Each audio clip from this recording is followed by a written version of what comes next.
Previas, antes de dar inicio, agradecer por supuesto a ustedes, como siempre, que están del otro lado para seguir construyendo y debatiendo de manera colectiva la causa de los demás animales, agradecerle a Lidia Guerrero por darnos su tiempo y su conocimiento, a Nahuel por haber organizado por la sostenibilidad en estos eventos y por las personas que están brindándonos su tiempo también en la interpretación de señas.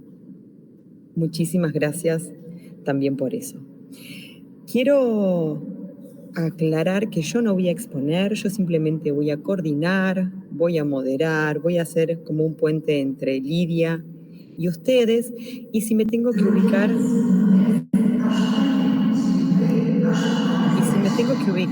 en algún lugar, me voy a ubicar del lado de ustedes.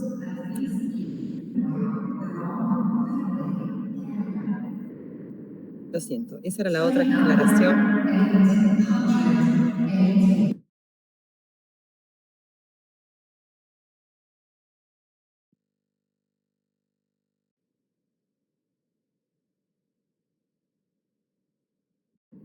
Bueno, la otra aclaración se hizo por sí sola. Estoy en una estación de trenes, el único lugar que pude estar tranquila, con conexión y batería y demás. Estoy muy lejos, pero van a escuchar quizás de vez en cuando algún ruidito como ese y les pido disculpas.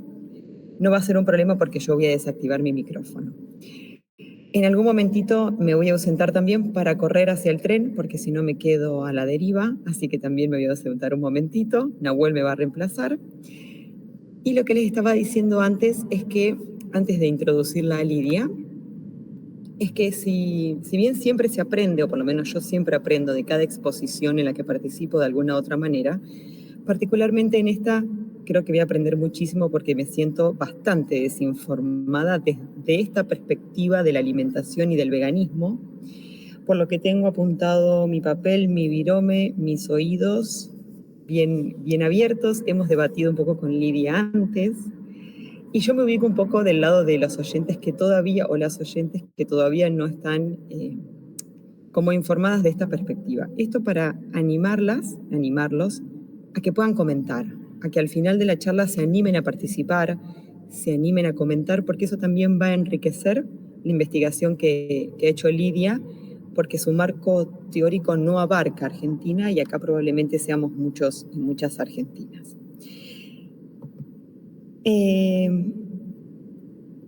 La investigación que ha hecho Lidia se llama Macuy y otros quiletes, prácticas antiespecistas de alimentación descolonizada. Díganme si no es atractivo ya el título, si no amerita un debate de horas. Yo creo que sí, pero bueno, vamos a tener solo 2 horitas por acá. Lidia Guerra es feminista antiespecista.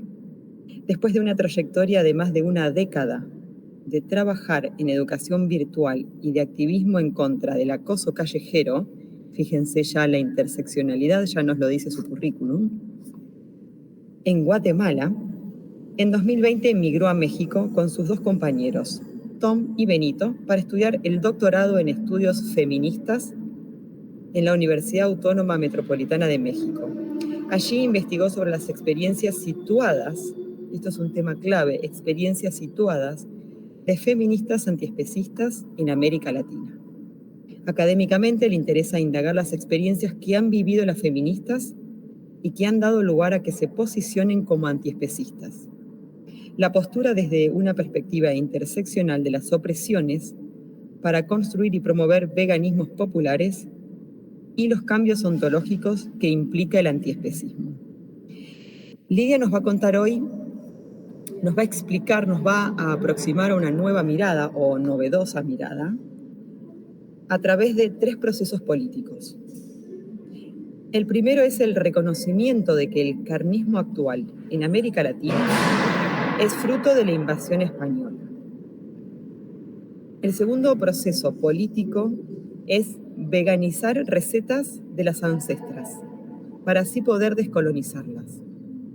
Y el tercer proceso político es hacer popular la alimentación vegetal. Yo ya tengo anotadas un montón de preguntas un montón de reflexiones, pero ya mismo doy paso a Lidia. Todo tuyo los minutos, todo tuyo la atención, y vamos a tratar de que sea un poco una conversación entre ella y yo, pero bueno, ella tiene todo el espacio aquí, yo solamente voy a hacer preguntas, porque no sé mucho del tema. Así que Lidia, gracias de nuevo y adelante. Muchas gracias. Hola a todas. Primero, pues muchas gracias por la invitación. Me emociona mucho poder compartir algunos de los hallazgos de mi investigación, como les contó Polly. Y bueno, mi intención es traigo una breve presentación para que, pues, contarles algunas experiencias de lo que yo recabé en mi trabajo de campo, pero mi intención es más que podamos conversar, ¿no? Ya lo estábamos haciendo con Polly y estuvo muy enriquecedor porque, como ella dice, la investigación que llevé a cabo se da mucho en el contexto mexicano, que es en donde estoy ahorita, en México, y en Centroamérica, que es donde también conozco pues un poco más. Entonces me encantaría saber cuáles son sus experiencias y sus sentipensares desde el sur. No sé específicamente en qué país están, pero estamos asumiendo que hay muchas personas en Argentina, ¿no? Así que será muy enriquecedor todo lo que tengan que decir. Y bueno, la otra cuestión que quiero proponerles es que esta es solo una presentación para la reflexión. En ningún momento es un manual ni nada por el estilo, sino más bien la invitación a que reflexionemos y problematicemos más nuestra situación y nuestras prácticas antiespecistas y veganas. Ok, dicho eso, entonces voy a proyectar. Si ustedes me hacen favor de... a ver... Si me confirman si se ve, porque en algunos momentos he tenido como problemas en la proyección. Parece que sí se ve, y te confirmo que también hay gente de Uruguay, Lidia, no solo de Argentina. Genial. Ya están saludando bien. desde Uruguay. Bienvenidas desde Uruguay. Qué alegre. Ok, bueno, pues les hemos dado el nombre a esta conversación Descolonizando el plato, y ahora vamos a ver en qué consistiría esa parte de descolonizar, ¿no? Y solo para pues ponerles en contexto, estas experiencias que les vengo hoy a compartir son parte de mi investigación doctoral llamada Experiencias situadas hacia el devenir feminista antiespecista en América Latina. Y en concreto, lo que hoy vengo a contarles surge de un diálogo que hicimos en línea con 4 activistas: Itzel en México, Lucero en Nicaragua, Andrea en Guatemala y Jimena en Colombia. Las nombro en reconocimiento de que esto es una colabor, es un trabajo colectivo, así que no es mío, sino que es de todas las que hemos participado en este proceso de investigación.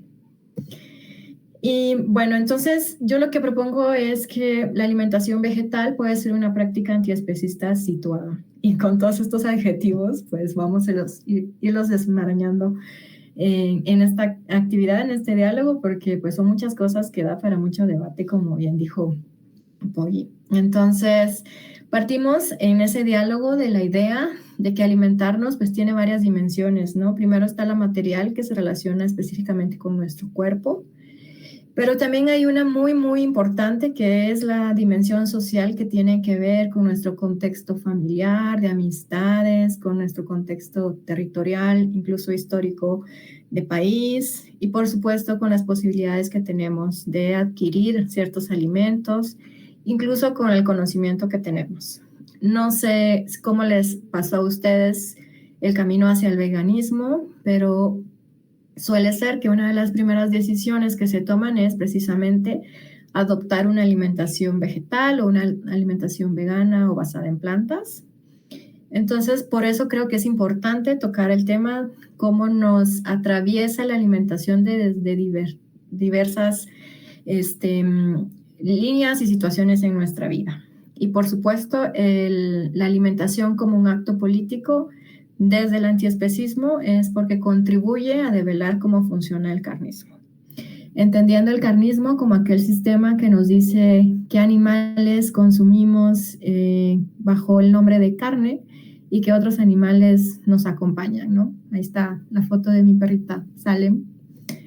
Y bueno, entonces, como les decía, partimos de que estas decisiones que son personales, pareciera que son Lidia, personales. perdón. ¿Sí? Perdón. Yo no sé si las personas están pudiendo ver las diapositivas. Yo no. Se Ahorita dejó de cambió. proyectar. Ok, vamos a ver, lo voy a volver a... ¿Me confirma? ¿Ahí se ve? Ahora sí se ha vuelto a ver.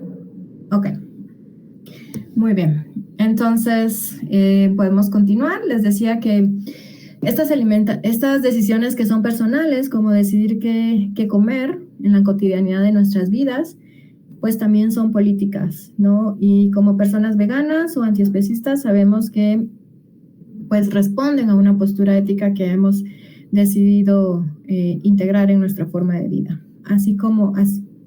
Es por eso que entiendo que la alimentación vegetal pues es un tema muy importante del que podemos hablar, y también lo entiendo como un proceso de sentipensares. No sé si han escuchado esa expresión, pero se refiere a que la alimentación pues no solo está basada en lo que pensamos, en nuestros raciocinios, sino también en todas esas emociones que nos atraviesan, porque pues somos personas emocionales y desde los feminismos no separamos la razón de la emoción. Ambas dimensiones de nuestra vida son elementales. Y van a ver que hablo mucho de práctica situada. Pues ¿a qué se refiere eso? Son prácticas que reconocen, primero, que responden a mi cuerpo, a mis necesidades, a lo que siento, al contexto en el que estoy habitando, a mi propia historia, a la historia del territorio en el que vivo, a las posibilidades que tengo económicas, pero también de aprendizaje, de saberes. Y entonces cada práctica que yo propongo de alimentación vegetal pues va a depender específicamente de las personas. La alimentación vegetal como un proceso político, como una acción política individual, pero que también puede ser colectiva.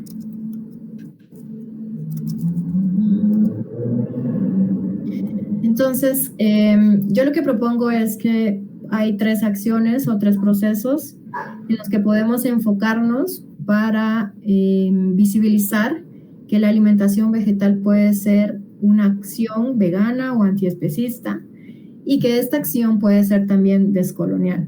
Y la primera acción que propongo es reconocer el origen colonial del carnismo actual.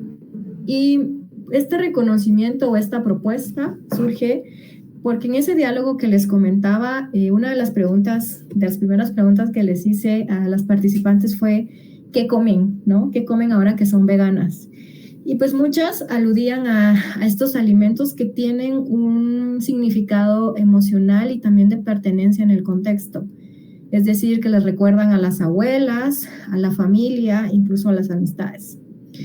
Ustedes ya me dirán en la siguiente sección en donde estemos compartiendo, pero cuando cambiamos nuestra alimentación por una basada en plantas, surgen algunos conflictos con el contexto cercano de la familia y las amistades, en las que pues no logran entender el porqué de nuestra decisión. Incluso a veces nos vemos orilladas a alejarnos de la familia, ¿no? De esas comidas familiares de los domingos, por ejemplo.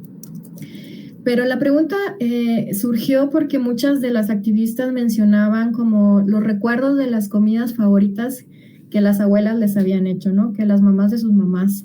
Entonces empezamos a indagar un poco desde esa reflexión y a cuestionarnos qué alimentos conocemos que son ancestrales. Y con ancestrales me refiero en el contexto mexicano y centroamericano, que tienen que ver con los pueblos originarios, si somos mestizas o si somos de algún pueblo originario, pero también con esos saberes ancestrales que se derivan del árbol genealógico, ¿no? De la abuela, del abuelo. No sé si ustedes tienen experiencias con algunas abuelas o tías o bisabuelas que tenían sus recetas y que esas recetas eran secretas y que solo se heredaban en algunos momentos específicos de la trayectoria de vida, como por ejemplo en la muerte, ¿no? Entonces son saberes muy, muy valorados, son saberes también muy entrañables, en los que a veces cuando decidimos dejar la alimentación carnista, pues nos enfrentamos a esos retos de tener que quizás sentirnos separados de esas herencias o de esos saberes. Pero si reflexionamos sobre cuál es el origen de los animales que actualmente se consumen, podemos encontrar algunas pistas que a mí me parecieron pues muy interesantes e iluminadoras y que desconocía por completo. Entonces, para contarles un poco, investigaciones sobre cuáles son los animales que se consumen actualmente revelan que, pues primero, como ustedes sabrán, el especismo, en específico el carnismo y la explotación animal en la industria cárnica y láctea, pues se hace sobre esta idea de la dominación. Es decir, que porque seres humanos están en la jerarquía más alta porque tenemos el lenguaje hablado, porque supuestamente tenemos la razón, y por todas estas ideas que nos dicen que las y los seres humanos son excepcionales y el resto de seres, el resto de animales están en una jerarquía más abajo, ¿no? Entonces, desde esa lógica de poder, de querer y de hacerlo, dominar al resto de animales porque se puede, es que actualmente funciona esta industria de explotación animal. Y si nos remontamos, en el caso de América Latina, a la invasión española, podemos ver que este fue un mecanismo de control para los pueblos originarios. ¿Con qué me refiero a esto? Bueno, los españoles vinieron y no solo trajeron nuevos animales a los territorios, animales para ser consumidos, sino que también impusieron estas formas de consumo animal en los pueblos originarios. Cuando estamos hablando de México y Centroamérica, hablamos mayoritariamente de los pueblos originarios mayas. Entonces, no solo consistió en un cambio de hábitos, de dietas alimenticias para estos pueblos, sino que también fue una forma de control. Estas investigaciones demuestran que las personas fueron desterradas de sus territorios para poder instalar, por así decirlo, a los animales que eran importados. ¿Cuáles eran estos animales? Cerdos, vacas, y además para también cambiar el uso de esas tierras, ¿no? Se empezó a cultivar para alimentar a estos animales. Pero la otra cuestión fue que empezaron a dividir a los alimentos de buena calidad, como le llamaban los españoles, versus aquellos de mala calidad o malos alimentos, como los alimentos locales, como es el maíz, los frijoles y los vegetales, las hierbas, los quelites. Y entonces empezaron a categorizar estos alimentos, que eran los que consumían los pueblos originarios, como alimentos que los iban a hacer igual a ellos. Entonces desde aquí empezamos a ver una perspectiva racista en la que los españoles se negaban a consumir estos alimentos porque creían que iban a parecerse a los pueblos originarios, a los salvajes incivilizados que vinieron a conquistar, ¿no? Entonces desde ahí surge estas prácticas y el consumo de los animales que actualmente se consumen en América Latina. Con esto no quiero decir que los pueblos originarios no consumían animales, sí lo hacían, pero la diferencia es que ellos no lo hacían desde una lógica de dominar a otros animales. Es más, para ellos no existe una división entre seres humanos y el resto de animales y el resto de la naturaleza. Desde sus cosmovisiones, en específico la maya, se conciben como un continuum con el cosmos. Y esto los hace que vivan, no solo tengan una perspectiva, sino que tengan prácticas de vida en donde visibilizan esa interconexión con su contexto natural y otras formas de vida, como las plantas, los animales, e incluso lo que la ciencia ha denominado como sin vida, como podríamos pensar el reino mineral. Las rocas también son importantes, por ejemplo, en las cosmovisiones mayas. Entonces, este consumo de animales no se da desde esa lógica de dominación, sino que se da desde una lógica de necesidad. ¿Cuál es la diferencia? Bueno, los animales no estaban cautivos en mataderos, no eran criados solo con el objetivo de convertirse en carne, sino que eran animales que vivían en su hábitat natural, animales silvestres, los cuales cazaban y tenían ciertas reglas. Por ejemplo, no podían cazar a crías, no podían cazar a hembras que después pues iban a dar más crías, y no podían cazar en exceso, sino solo lo que era necesario. Entonces vemos ahí una diferencia. ¿Por qué estoy hablando de estas prácticas de consumo prehispánicas o antes de la invasión española? Porque creo que encontramos aquí otro marco de pensamiento que nos da pistas de cómo podemos ver y cómo podemos convivir con otros animales.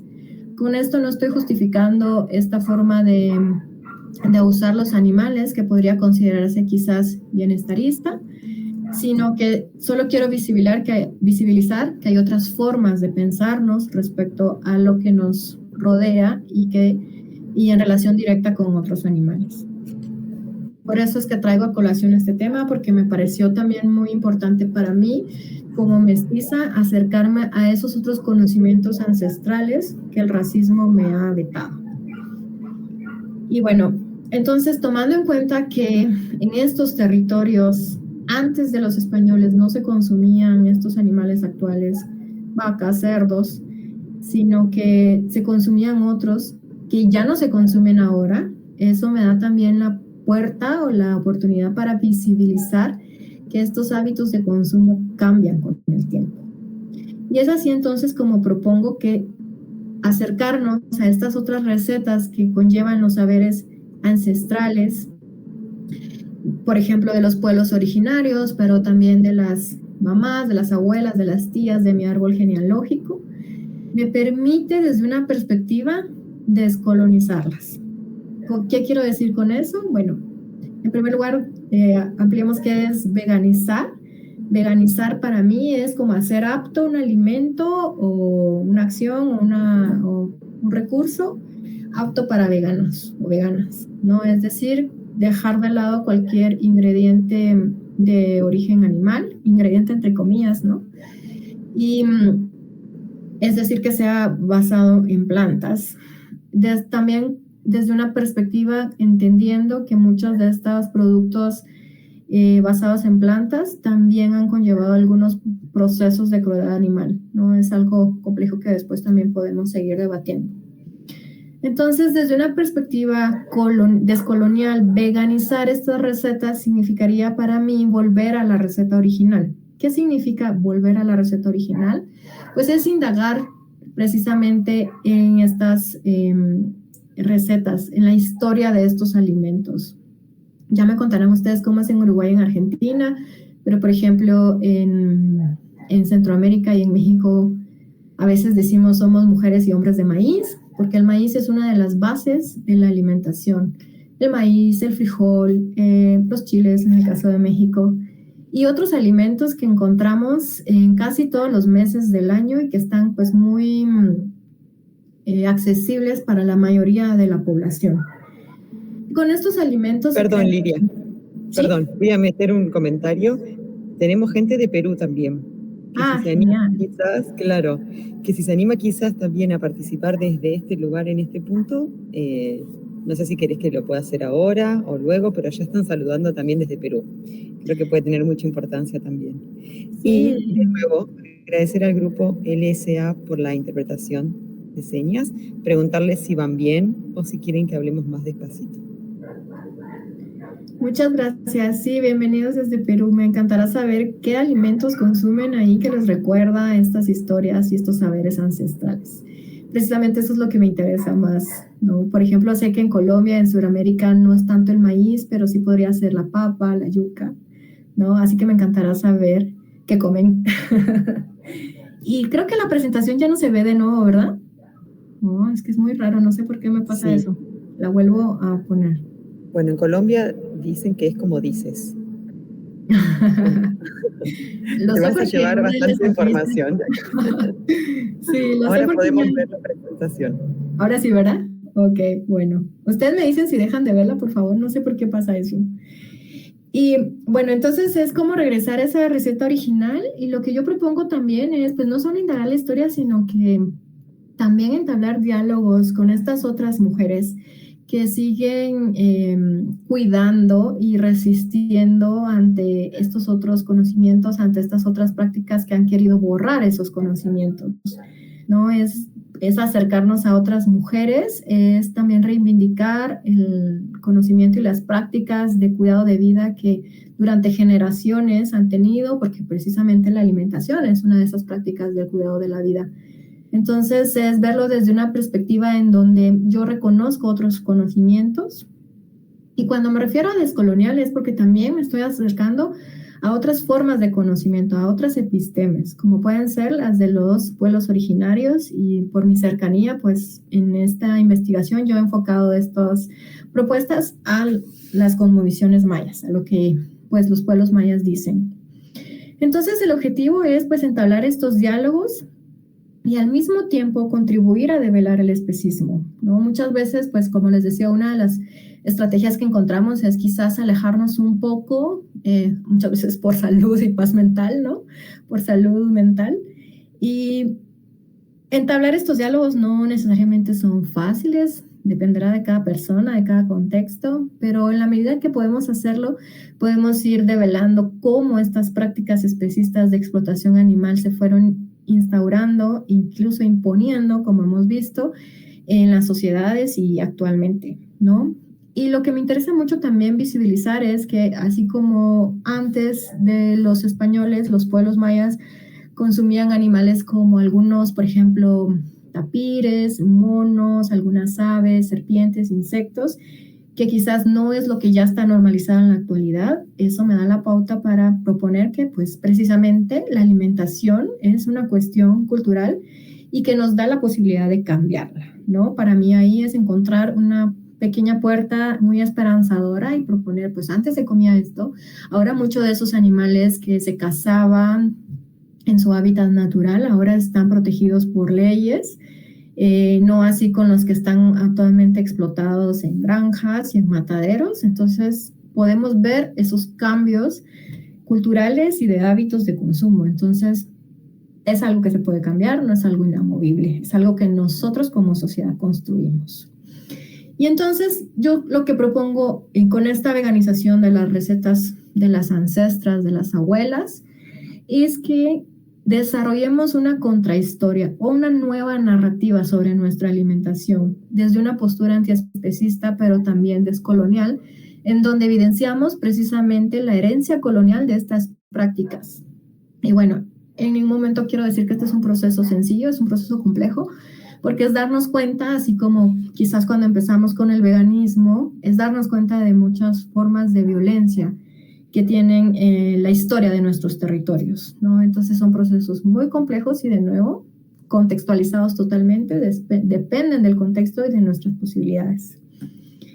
Y la otra acción que propongo, que me parece también muy importante, es cómo podemos hacer llegar esta alimentación al resto de la población sin etiquetas de si son veganos o no son veganos, sino más bien desde una postura que enfrenta un veganismo hegemónico.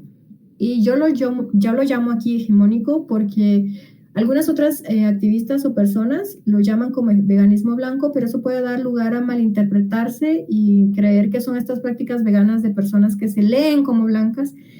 Así que yo prefiero decir un veganismo hegemónico, entendiéndolo como esas prácticas veganas, entre ellas la alimentación, pero también la vestimenta y los activismos que quieren imponerse o que quizás han tenido mayor influencia, pero que no vienen de nuestro contexto, de mi contexto aquí en México y en Guatemala, o del contexto en América Latina en general, sino que quizás son prácticas que hemos adoptado de otros contextos, lo cual no está mal, sino que lo que quiero visibilizar es que en el momento en que esas prácticas quieren imponerse sin tomar en cuenta la historia de los territorios, la historia de las personas que están atravesadas de sexismo, racismo, entre otras discriminaciones, puede llegar a ser otra estrategia de colonización, ¿no? Imponer cómo debe ser nuestro veganismo.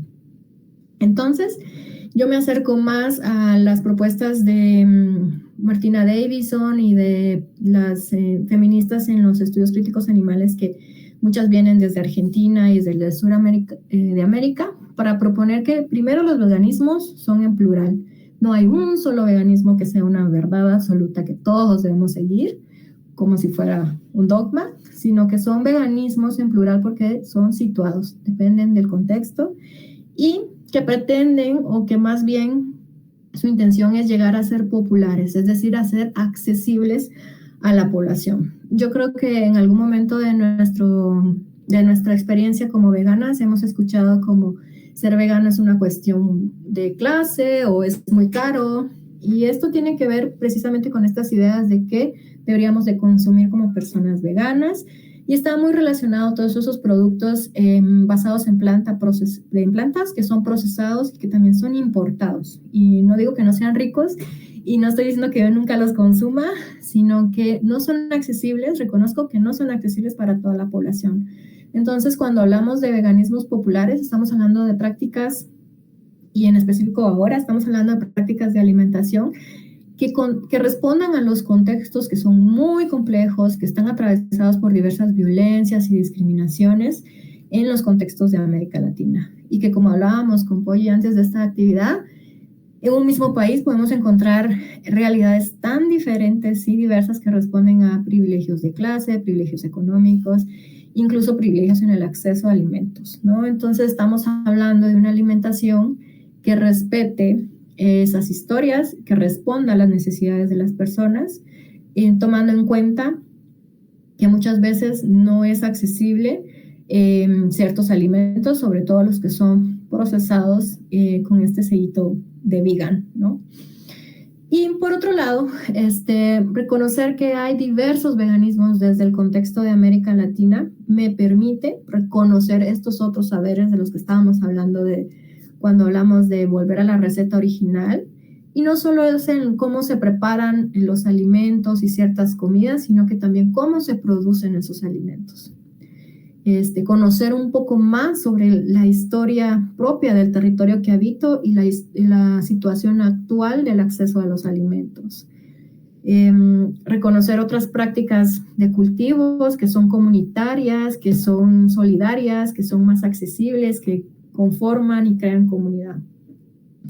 Y desde los feminismos, nosotras como mujeres encontramos una afinidad, y no estoy hablando por todas, sino que algunas que han demostrado estas intenciones de acercarnos a las luchas y las causas de otras mujeres, como son la defensa del territorio, visibilizar los extractivismos, que no solo están haciendo ecocidios, sino que están tratando, después de los siglos de la invasión española, de seguir escondiendo esos conocimientos ancestrales, sino es que erradicarlos. Entonces es también abrirnos a otras posibilidades de conocimiento, a otras cosmovisiones, a otras formas de ver la vida.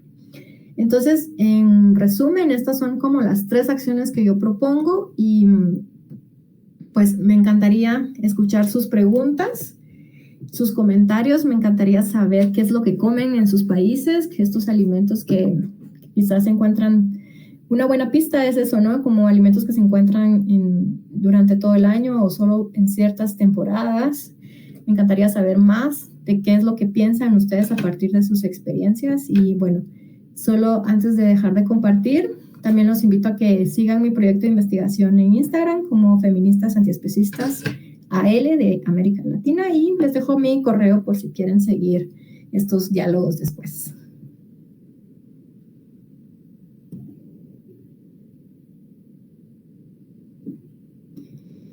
Y bueno, Lidia, yo creo que podrías explayarte muchísimo más y tiempo hay, así que si crees que podés seguir profundizando alguna idea, el tiempo lo tenemos. Quizás alguna de las compañeras haga alguna pregunta, alguna reflexión y dispare, continuar profundizando, porque realmente, y creo que podemos compartirle el material que has escrito. Sí. Lo tengo acá conmigo todo marcado. A quien les interese también le podemos ofrecer el material. Es una interseccionalidad entre el feminismo, entre los demás animales, entre el racismo, el clasismo, y es una lectura rápida, es una lectura con rigor de investigación.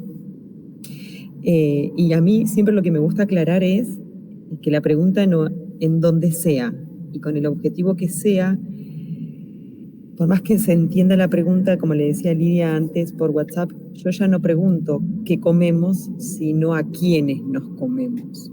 Yo creo que, como siempre decimos, el lenguaje no es neutral, el lenguaje es político, el lenguaje crea, el lenguaje normaliza, el lenguaje despersonaliza también.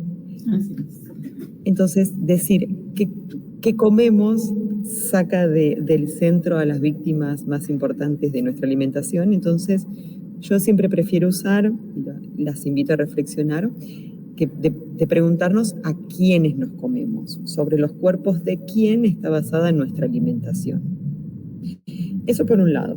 por el otro lado, Lidia, también decirte que si vos no estás viendo los mensajes, hay personas también de Ecuador, así que estás convocando a diferentes personas de nuestro continente. Y me gusta, perdón Ceci, pero te voy a dar la palabra, porque me encantaría escucharte. Cecilia Merchán, sí, no me hagas esa cara.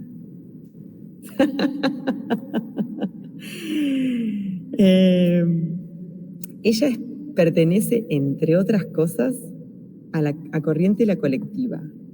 Decime si me estoy confundiendo, Checha. Corriente La Colectiva, que hacen un trabajo feminista, antiespecista y popular maravilloso en Argentina. Y creo que ella podría darte mucha más información con respecto a, a quiénes nos comemos, a qué vegetales comemos, cómo es esto de la olla popular que vos nombrás en tu escrito. Me parece que Checha tiene una trayectoria muy linda y un equipo muy lindo al que quiero conocer cuando regrese a Argentina. Y cuando me dijo que iba a estar en esta charla, dije, bueno, le voy a interpelar a que prenda el micrófono y participe de su experiencia, que va a ser muy valiosa. Ay, Polly, gracias. Perdón, Checha. Para mí es la verdad que es una alegría tan grande, Lidia, escucharte. Hermoso todo lo que traes, muy valioso. Necesito leer todo lo que haces, lo que venís estudiando, creo que nos va a enriquecer un montón. Bueno, yo venía a escuchar, no venía a hablar para nada, así que de todas formas, contarles que la experiencia que estamos haciendo un año y medio y que empezó en pequeñas poblaciones, ahora empieza a extenderse en distintos lugares del país, es justamente una experiencia desde los feminismos populares en nuestros territorios. Nuestra organización trabaja en distintos espacios, en distintos barrios, en distintos territorios del país, y nunca hemos trabajado el antiespecismo, y yo me convertí al antiespecismo hace ya, creo, 12 años, más o menos, 11, 12 años, y la verdad que me ha costado mucho poder integrar todas las luchas y hacer que estas luchas no sean una imposición de mi parte con el resto de las compañeras, sino que empiece a ser justamente una práctica, como vos decís, ¿no? Que no sea algo impuesto, sino que sea un proceso.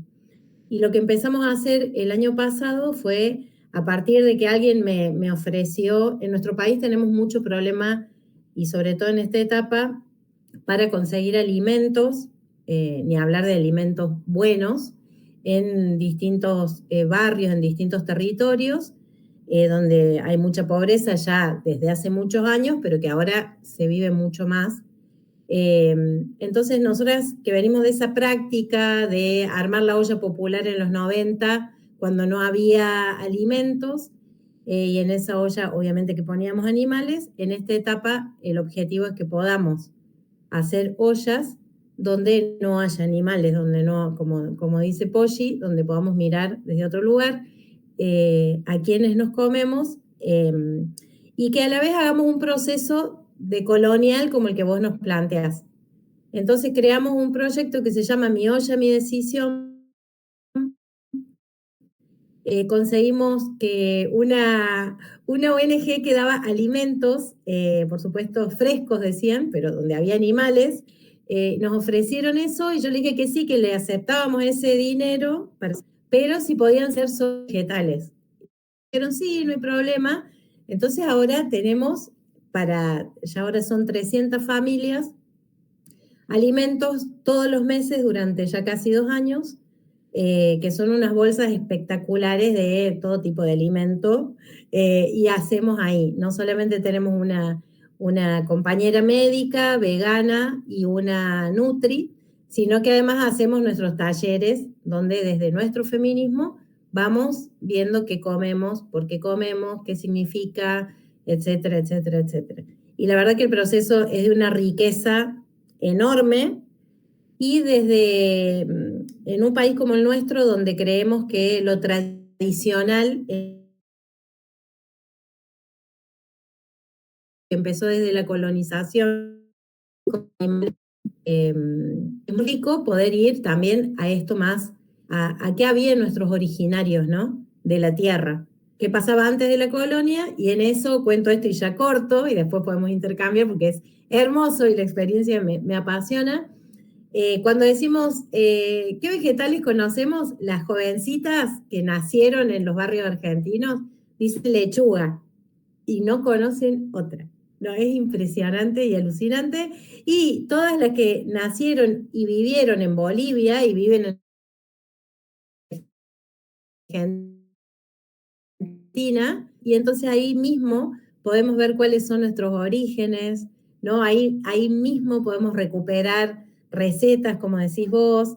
Empezamos a reconocer la linaza como forma de nuestra, no solamente tomar la linaza fría o caliente para invierno, para verano, para la salud, para el cuerpo, para todo, sino que nuestras propias hermanas, compañeras bolivianas empiezan a tener, por ejemplo, como mucha más, aportan muchísimo más a nuestros recetarios que otras que estábamos, digamos, como mucho más limitadas. Nuestros recetarios, para que tengamos una idea, los hacemos tanto escritos como orales, porque muchas de nuestras compañeras no escriben o leen el castellano. Entonces, bueno, se da un proceso ahí de maravilloso, donde además nuestros encuentros son verdaderos banquetes, y que esos banquetes espectaculares, desde la abundancia, son muy baratos, donde cada una trae un solo ingrediente y termina siendo una fiesta enorme, donde si queremos hay linaza y donde si queremos hay vino. Entonces, bueno, es como también un hermoso encuentro. Bueno, creo que es un desafío desde nuestros feminismos populares poder integrar el antiespecismo con el nombre que sea, ¿no? ¿Ves? También, ni siquiera como el feminismo incorporado desde los sectores populares en los 90 en Argentina y pertenecían a un feminismo era hegemónico.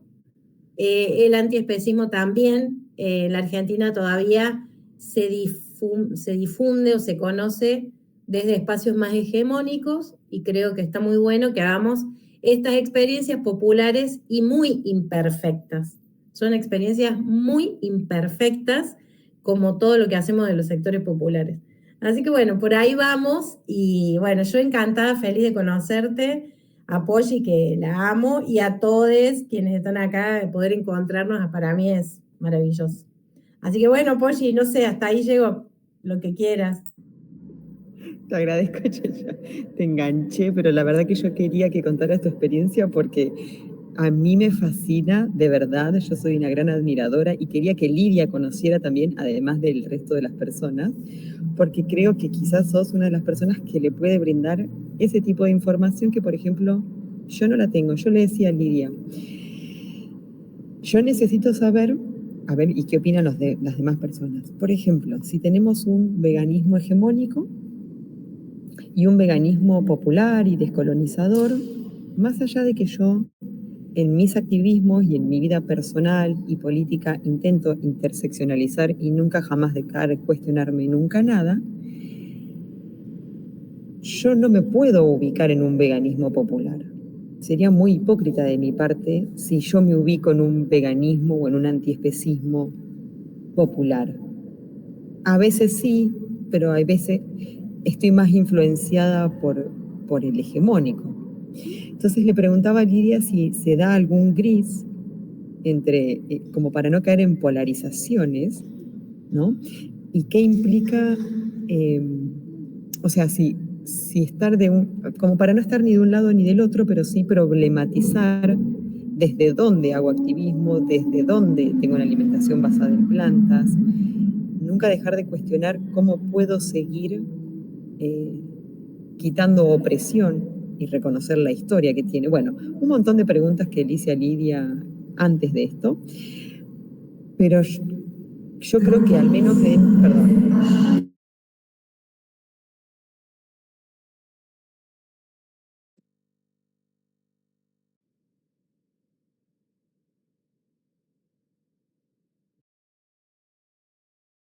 Los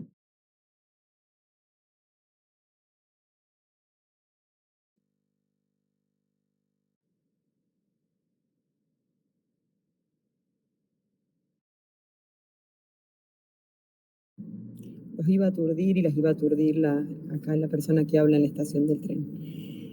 En Argentina yo siento que a lo mejor, exceptuando el norte, el resto del país tenemos más una forma de vivir, un activismo, un veganismo más hegemónico. ¿Cómo salir de esa sin caer en las polarizaciones y en los juicios de valor? Y si hay grises, no sé cómo se sentirán las demás personas representadas en esto que estamos hablando de un veganismo hegemónico y de un veganismo popular y descolonizador. Lidia, si querés le doy el micrófono a, no sé el nombre, pero MA, que además de pedir tu material quiere participar, así que si te parece bien, adelante. Hola, buenas tardes, ¿se me escucha bien? Sí, perfecto. Vale, gracias. Mi nombre es Cindy y soy de Colombia. Pues primero me gustaría agradecer el espacio. Para mí es muy chévere conocer grupos, proyectos, colectivas que están en la intersección antiespecista y feminista, porque yo soy ambas. Y es extraño, digamos, pues voy a hacer varios comentarios que pueden sonar un poco desorganizados, pero pues igual me gustaría como comentarlos con ustedes. Y es que para mí me gustaría como preguntarles un poco por qué es difícil conectar las luchas feministas y las luchas antiespecistas, porque para mí, digamos, fue una transición muy fácil, ¿no? O sea, para mí, digamos, el tema de la leche, cuando empecé a conocer lo que pasaba con los becerros y, bueno, con las madres gestantes, fue como ni más. O sea, para mí la leche fue el primer paso que di respecto al veganismo. O sea, para mí fue muy duro conocer el sufrimiento que tienen los bovinos y, bueno, otros animales de las cuales se explota la leche, etcétera. Fue muy duro y yo dije, no más. O sea, esto para mí no lo soporto como mujer, no lo soporto en mi propio cuerpo. Para mí es inimaginable todo lo que puede estar sufriendo una mamá que, o sea, horrible, horrible. Entonces, bueno, eso por un lado. Y pues lo segundo, respecto a Colombia, sí, realmente acá me gusta mucho y estoy agradecida de vivir en un país acá en Latinoamérica como Colombia, porque siento que el veganismo hegemónico no ha como sido tan hegemónico, digámoslo, no ha sido como tan, tan omnipresente en las prácticas. Aquí es más fácil como conseguir alimentos, no por estaciones, sino que aquí puedes conseguir alimentos en cualquier momento del año, o etcétera. Entonces es muy fácil como hacer todo de forma o agroecológica, o manual, o tradicional, o etcétera, digámoslo, no ultraprocesado, y bueno, y todo eso. Y sí, como le decía Lidia, por ejemplo, la yuca acá en la zona costera, la papa también y el maíz, súper importante. Entonces acá es muy fácil conseguir arepas y no unas arepas ultraprocesadas que tienen conservantes, etcétera, sino que es algo muy como de las mamás y de las abuelas hacer las arepas y que haya como una reunión familiar y la comunidad, el tejido, etcétera. Entonces eso también me gusta mucho y me gusta mucho y lo agradezco que me hayan como puesto la interconexión entre la cuestión de la dominación, ¿no? En la alimentación y lo contrario o el versus, que es la conformación de la comunidad a través de esta comida que al final libera ciertos animales, ¿no? Libera vidas y es muy bonito eso. Entonces sí, por ahora me gustaría como decir eso.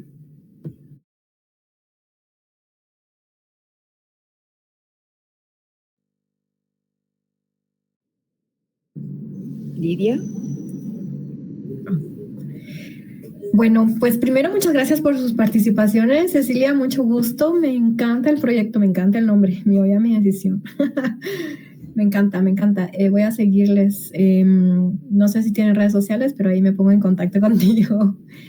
Y creo que es importante lo que me quedó ahorita de lo que dijiste y que se relaciona con lo que nos está preguntando Cindy, por qué es difícil, ¿no?, establecer estas prácticas antiespecistas o veganas en espacios feministas. Y creo que Cindy, que tu experiencia es fenomenal y es muy diferente a la mía. Yo, por ejemplo, en el caso de la leche, yo cuando empecé este devenir vegana, y fue una de las cuestiones que dejé de último por los quesos, ¿no? Yo pensaba que como no estaban matando al animal, pues no estaba mal, ¿no?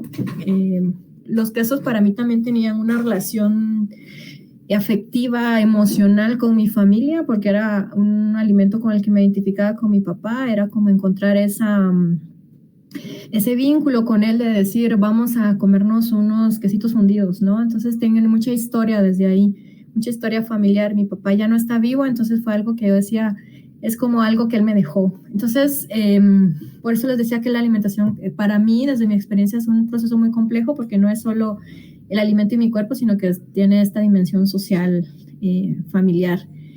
Y creo que, como decía Cecilia, no importa la etiqueta, si es vegano o antiespecista, porque también hay, en mi investigación he visto que hay feministas que tienen estas prácticas, pero que no usan estas etiquetas, sino que se posicionan desde otros lados, ¿no? Desde una conexión espiritual con la naturaleza, por ejemplo, otras prácticas que tienen que ver con otras formas de ver las vidas. Y creo que es complejo en los espacios feministas más colectivos, en donde hablamos de esta otra forma de opresión, ¿no? Supongo que ustedes conocen este lema feminista de ni oprimidas ni opresoras, ¿no? Que es uno de los estandartes del feminismo antiespecista en América Latina, pero no todas las feministas pues comprenden cuál es su influencia en la explotación animal y cómo ejercemos violencia a otros animales a través de la alimentación, la vestimenta, etc.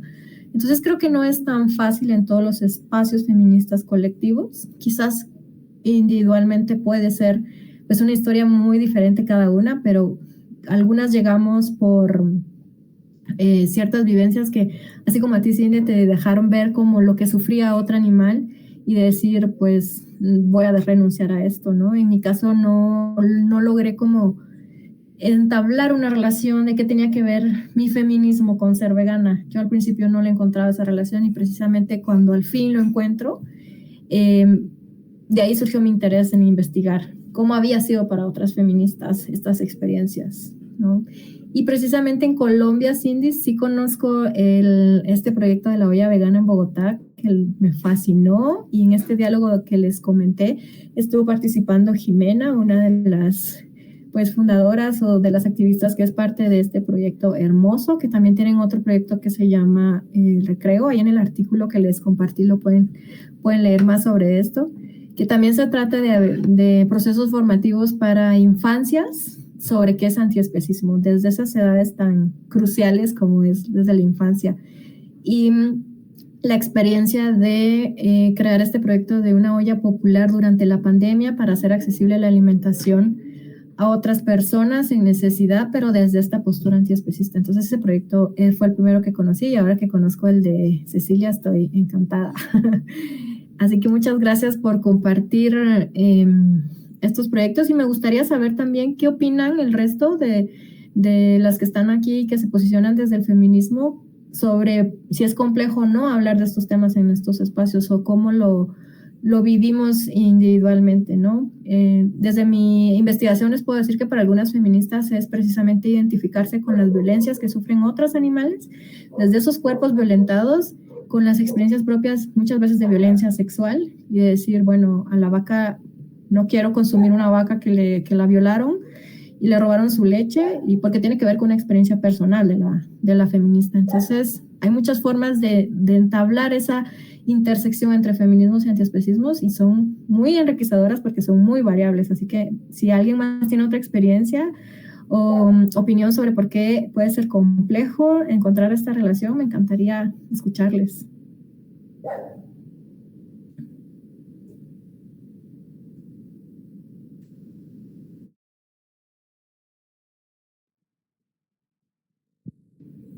Creo que había alguien que había levantado su mano. Emily.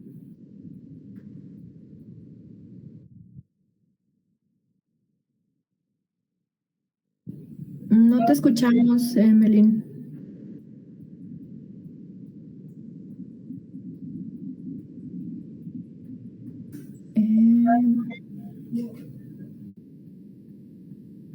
No te escuchamos.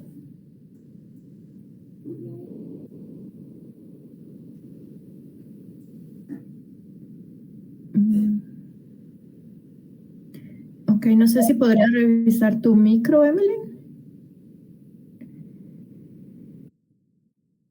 Mientras tanto, me gustaría leer este comentario de Pamela, que en Uruguay el veganismo... Oh, ok, ya te escuchamos, creo. No. No, ¿verdad? Ay, Emily. O quizás nos puedes escribir tu comentario para que yo lo pueda leer, sí, porque no te logramos escuchar. Ok, Guadalupe, levantaste tu mano. Adelante. Sí, ¿cómo están? Buenas tardes. Yo quería preguntar si podíamos repasar nuevamente el concepto de veganismo hegemónico y popular. Ok, sí, muchas gracias. Muy bien. En algunos activismos solo escuchamos ruidos, Emily, lo siento. Pero si gustas, nos escribes tu comentario, si puedes. Ok, lo que yo he leído sobre veganismo blanco o hegemónico es que en particular las experiencias de veganas de color y racializadas en Estados Unidos, por ejemplo, las hermanas Pho, que son mujeres negras, veganas, que conciben el veganismo como parte de la liberación negra o del Black Liberation, hablan de un veganismo blanco en específico, que es aquel que está protagonizado por personas blancas, leídas como blancas, es decir, como personas con privilegios de clase, de raza, en los que las prácticas veganas como la alimentación están dirigidas al consumo de ciertos productos que no necesariamente podrían encontrarse o ser accesibles en el contexto de América Latina. No estoy diciendo que estén mal, que estén erróneos, sino que cuando los trasladamos a otro contexto como el americano, como el latinoamericano, pues quizás ya no sea como lo más viable o la mejor opción, ¿no? Como por ejemplo... Como por ejemplo, pues aquí, ustedes me dirán si existen estas marcas, como por ejemplo todos estos, como carnes vegetales, como Beyond, o estas pizzas congeladas vegetales que son ricas, no lo niego, ¿sí? Que son, pues que por ejemplo aquí en México las encuentran en el supermercado, son algo caras porque son productos importados, no son locales, ¿no? Pero pues ser vegana o tener una alimentación vegetal no, va más allá de consumir estos productos o tener estas prácticas que, por ejemplo, estoy tratando de recordarme el nombre de esta otra activista que ahorita olvidé. Ahorita que me recuerda les voy a decir, pero ella denunciaba, por ejemplo, algunas campañas de comunicación de PETA en donde se ponía a la par animales esclavizados con esclavitud de personas africanas, ¿no? Y decía que ella como persona afrodescendiente lo leía diferente a como lo puede leer una persona pues que no ha vivido la esclavitud humana. Entonces tiene que ver con esos veganismos que se adaptan al contexto, pero que también toman en cuenta la historia de las personas, sobre todo también otras discriminaciones como el racismo y el sexismo. Y cuando hablamos de veganismos populares, es una propuesta que nace de Colombia y Ecuador, ese adjetivo en específico popular, que se refiere a plantear un veganismo que sea accesible para todas las personas y eso conlleva entonces que tengamos conocimiento de los territorios, del contexto, de la historia de las personas y sobre todo de la accesibilidad que hay para ciertos alimentos, ¿verdad? Ser vegana no implica, yo no puedo asumir que todas las personas veganas van a consumir una hamburguesa de carne vegetal importada, pero muy bien podemos hacer una rica olla de frijoles y no sé, otros alimentos, ¿no? Entonces va más de dejar de ver el Perdón, Lidia, perdón. En el link, ¿podrías desactivar tu micrófono? Creo que viene un poco de ruido. Sí. Ahí está. Gracias. Entonces, hablar de veganismos populares es como desmitificar ese veganismo como un único veganismo que no se adapta a todos los contextos y sobre todo visibilizar que puede existir un veganismo que se quiere imponer, que quiere ser hegemónico y no es lo que buscamos, ¿no? No buscamos otra forma de colonizar actualmente o de neocolonización, sino que buscamos una forma, unas prácticas antiespecistas desde la liberación animal, pero también humana, ¿no? No sé si, Guadalupe, con esto te queda un poco más claro, o si alguien tiene algo que completar. Cecilia, bienvenida. Sí, quizás es como poder revisar esto que pasa tan a menudo, ¿no? Que cuando decimos que somos veganas, por ejemplo, inmediatamente se asocia a una condición económica. Y si uno va a un supermercado vegano, todo lo que hay ahí es caro.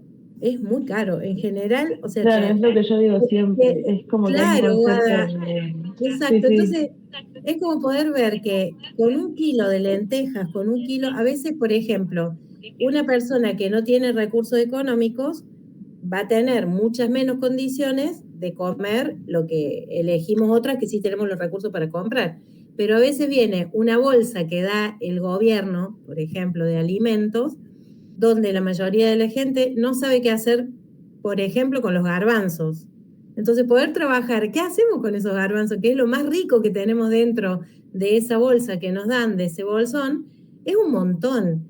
Y poder ver que de eso podemos tener no solamente los nutrientes, sino también relacionarlo, como dice Lidia, al encuentro familiar, al encuentro entre amigas, a un momento de disfrutar, de que no es una comida fea. O sea, se asocia que puede ser una comida fea o una comida que no tiene nutrición, y en realidad es todo lo contrario. Bueno, eso por un lado me parece que es muy importante, poder recuperar que es desde ahí desde donde hablamos, ¿no? Y también porque hay, desde el propio capitalismo, desde el neoliberalismo, hay una apropiación de todo lo que vamos aprendiendo y transformando de la sociedad. Así como también se apropió del feminismo, y qué sé yo, el Fondo Monetario Internacional tiene una línea de género, y bueno, y sabemos que el Fondo Monetario Internacional en general lo que hace es endeudar a las mujeres de nuestros países y a las diversidades de nuestros países.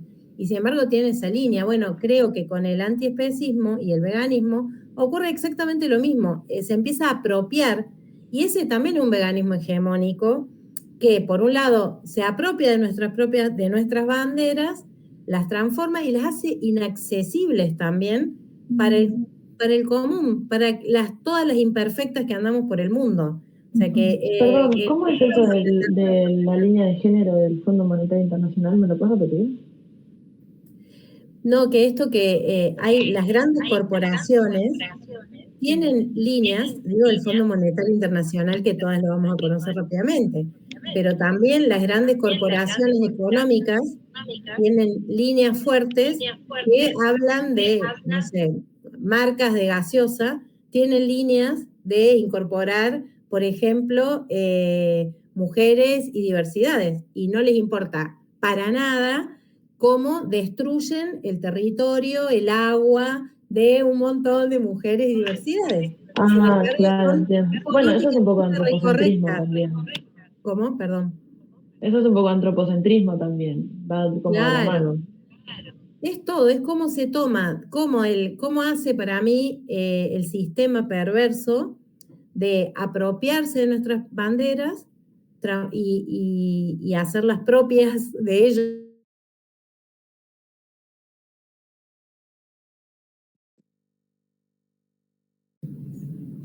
Se trabó un poco Cecilia, ¿no?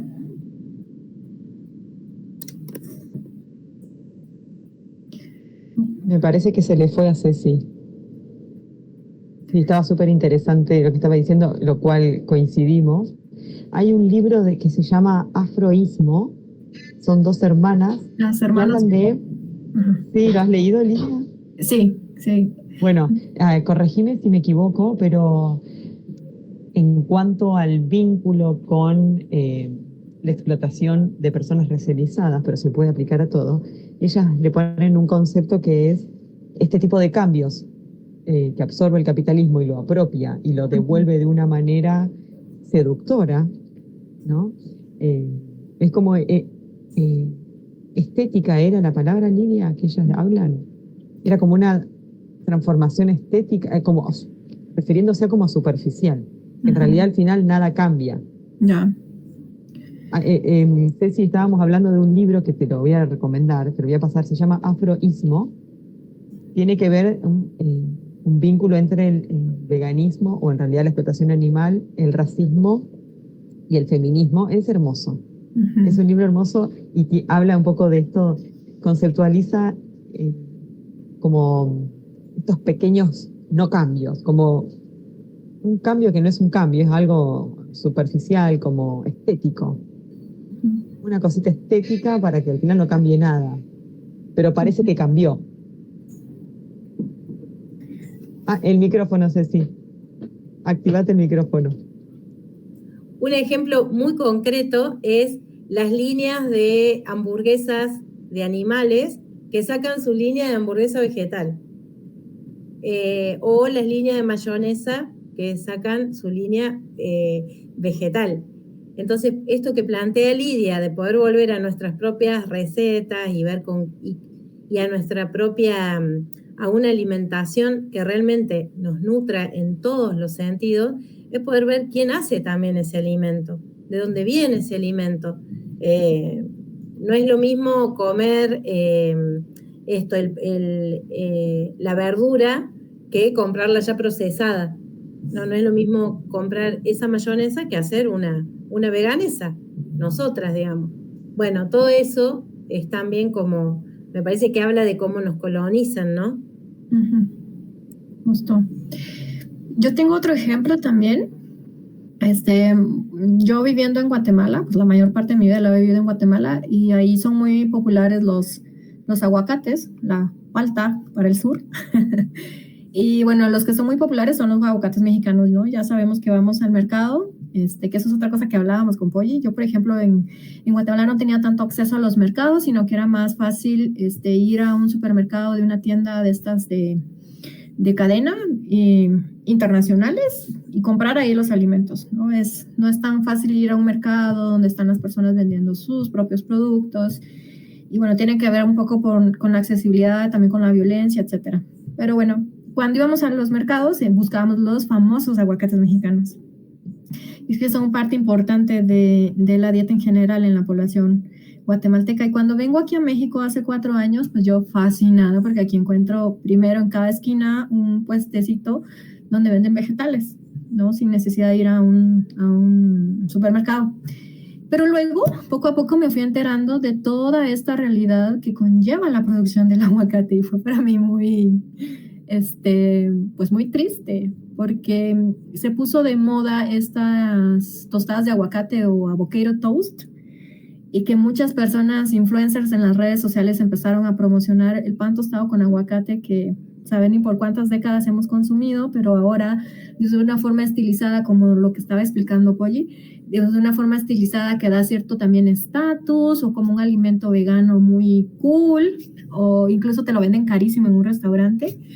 Pero lo que conlleva que ahora todo el mundo quiera consumir aguacates es que la producción de aguacate ha aumentado, pero sobre siempre esta lógica de dominar, la dominación de la tierra, el extractivismo, y en particular en México tiene que estar relacionado con procesos de violencia muy crueles, aunados al narcotráfico, pero también a la esclavitud actual de humanos, ¿no? Las personas que trabajan en esas tierras, que trabajan en esos campos, apenas si sobreviven. Entonces, fue bastante impactante o sea, yo ya no consumo aguacates desde esa misma conciencia. Yo sé lo que implica la producción de ese aguacate tan rico, ¿no? Y lo conocí hasta que llegué a este contexto. Entonces, esa es otra forma de cómo el capitalismo también coopta, pues, estas otras alimentaciones que responden a saberes ancestrales, a alimentos locales, pero que el capitalismo globaliza desde estas etiquetas muy llamativas como, pues, es nutritivo, es vegetal, etcétera, ¿no? Pero que conlleva todas estas otras formas de violencia. Entonces creo que sí, es muy complejo y creo que la invitación precisamente es a ir develando, desenmarañando todas esas complicaciones o complejidades que implican lo que consumimos. Lidia, te quiero leer algunos mensajes que van dejando en el chat. Bueno, dejaron el link, el enlace del libro que estábamos hablando de afroísmo.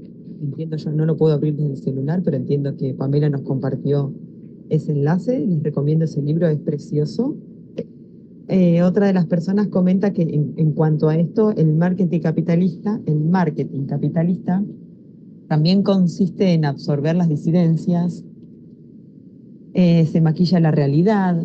Emelín, que es de Ecuador, que no pudo antes comentar porque tenía problemas de sonido, nos dice que en la Sierra de Ecuador hay una enorme riqueza de leguminosas, granos, como por ejemplo lentejas, garbanzos, frijoles, habas, y es triste ver cómo su alimentación fue distorsionada por la colonización para que la comida típica sea el cerdo horneado.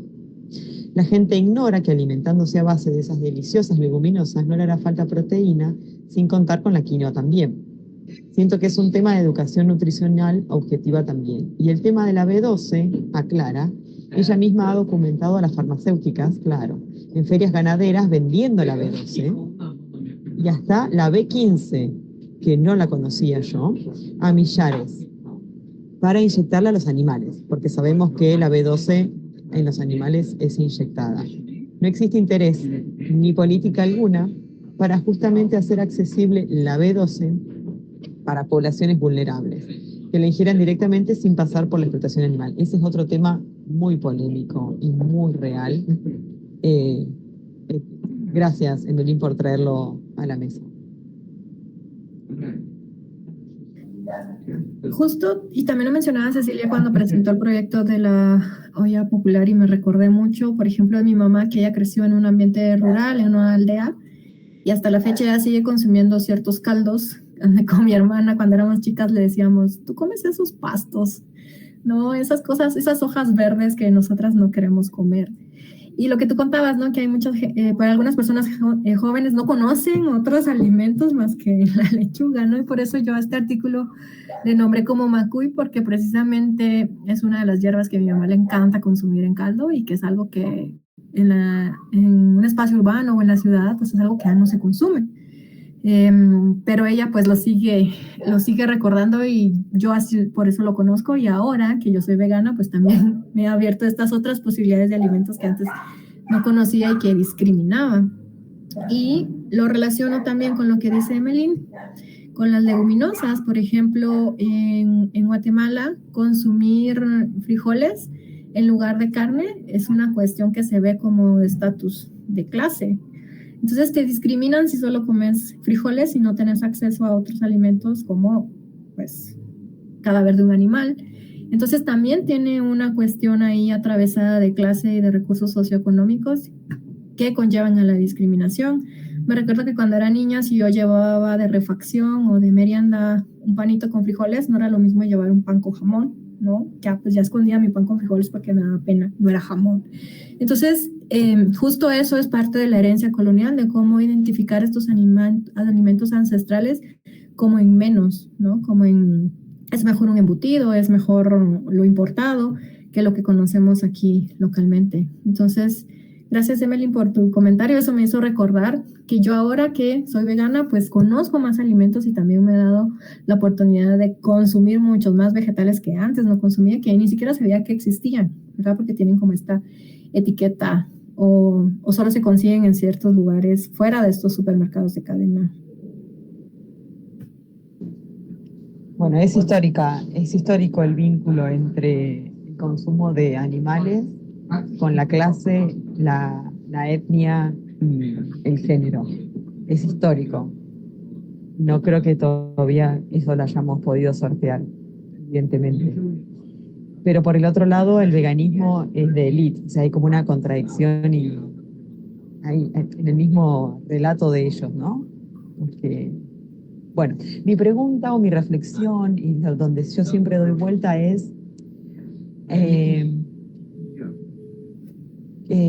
como personas veganas, como personas feministas, inclusive también como personas activistas, ¿qué nos aconsejás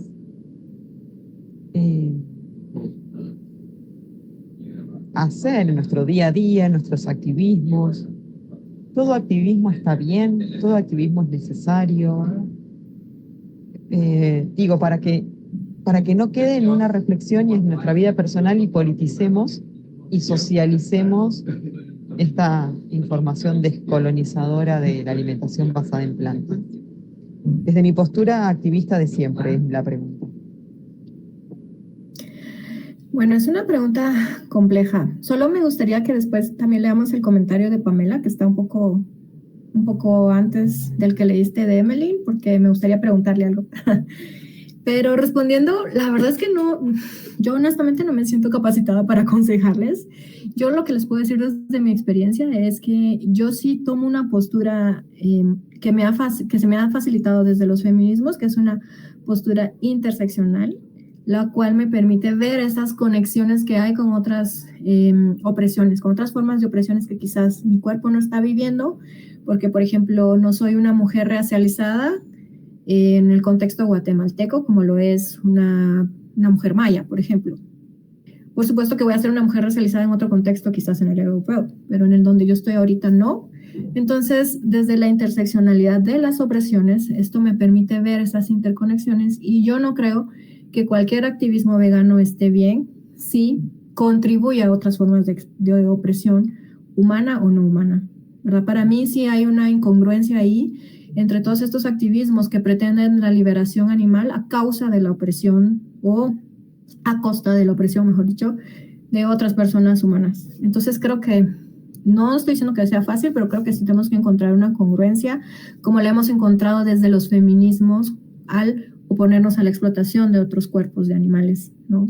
Entonces creo que no podemos deslindar la causa antiespecista de todas las otras formas de opresión que vivimos en nuestros cuerpos o que viven otras personas humanas. Entonces, yo desde mi postura ética y política, yo les invito a que traten de indagar más todas estas causas en sus propios activismos desde esa mirada interseccional de las opresiones.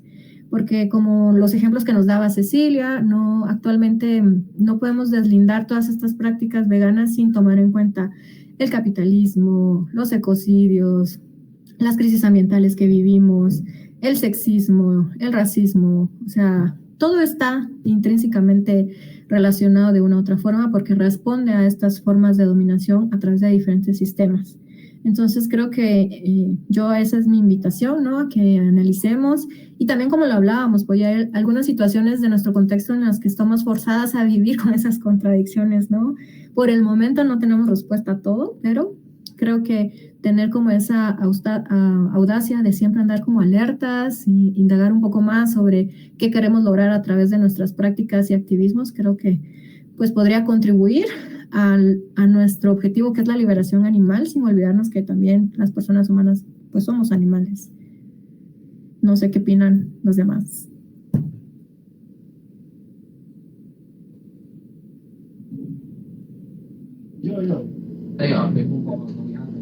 Lidia, me dijiste, mientras las demás personas ven si se animan a aportar y a comentar, me dijiste que te lea o relea un mensaje, ¿sí? De Pamela, ¿habías dicho?